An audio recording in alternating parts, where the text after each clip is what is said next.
ഇതാ പാലക്കാട് ജില്ലാ ആശുപത്രിയിൽ ഒരു തീപിടുത്തം ഉണ്ടായിട്ടുണ്ട് എന്ന വിവരമാണ് ഇപ്പോൾ നമ്മുടെ മുൻപിലേക്ക് വരുന്നത്. ആശുപത്രിയുടെ താഴത്തെ നിലയിൽ പ്രവർത്തിക്കുന്ന റെക്കോർഡുകളും മരുന്നുകളും സൂക്ഷിക്കുന്ന റൂമിലാണ് തീപിടിച്ചത്. സച്ചിൻ, അതെ, സച്ചിൻ ഉണ്ട് നമ്മളോടൊപ്പം വാർത്തയുടെ വിവരങ്ങളുമായി. സച്ചിൻ, ഏതെങ്കിലും തരത്തിൽ ആശങ്ക ഉളവാക്കുന്നതായിരുന്നോ ഈ തീപിടുത്തം? വലിയ നാശനഷ്ടം സംഭവിച്ചിട്ടുണ്ടോ? എങ്ങനെയാണ് തീപിടുത്തം ഉണ്ടായത്?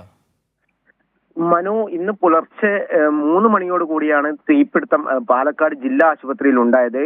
കാഷ്വാലിറ്റിയോട് ചേർന്ന് കിടക്കുന്ന മരുന്നുകൾ വിതരണം ചെയ്യുന്ന മുറിയിലും അതേപോലെ തന്നെ നേഴ്സുമാരുടെ ഡ്രസ്സ് ചേഞ്ച് ചെയ്യുന്ന മുറിയിലുമാണ് തീപിടുത്തം ഉണ്ടായത്.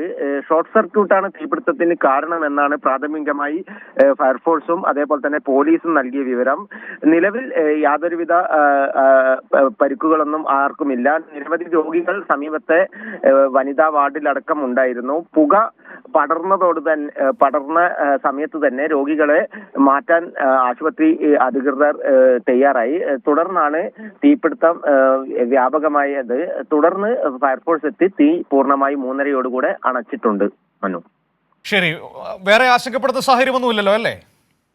നിലവിൽ യാതൊരുവിധ ആശങ്കക്കോ സാഹചര്യങ്ങളോ ഒന്നുമില്ല. കാരണം രോഗികളെ പൂർണ്ണമായും ആ സമയത്ത് തന്നെ ആശുപത്രി ജീവനക്കാരും അതേപോലെ തന്നെ രോഗികളുടെ കൂട്ടിരിപ്പുകാരും മാറ്റിയിരുന്നു.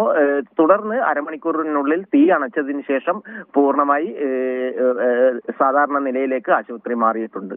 ശരി, ഓക്കെ. കാഷ്വാലിറ്റിയുടെ സൈഡ് ഭാഗത്തായിരുന്നു ഇത്തരത്തിൽ മരുന്നുകൾ സൂക്ഷിക്കുന്ന സ്ഥലത്തായതുകൊണ്ട് വലിയൊരു അപകടം ഇല്ലാതെയായി എന്ന് തന്നെ പറയാം. പ്രത്യേകിച്ചും ആ ഒരു സമയമായതുകൊണ്ട്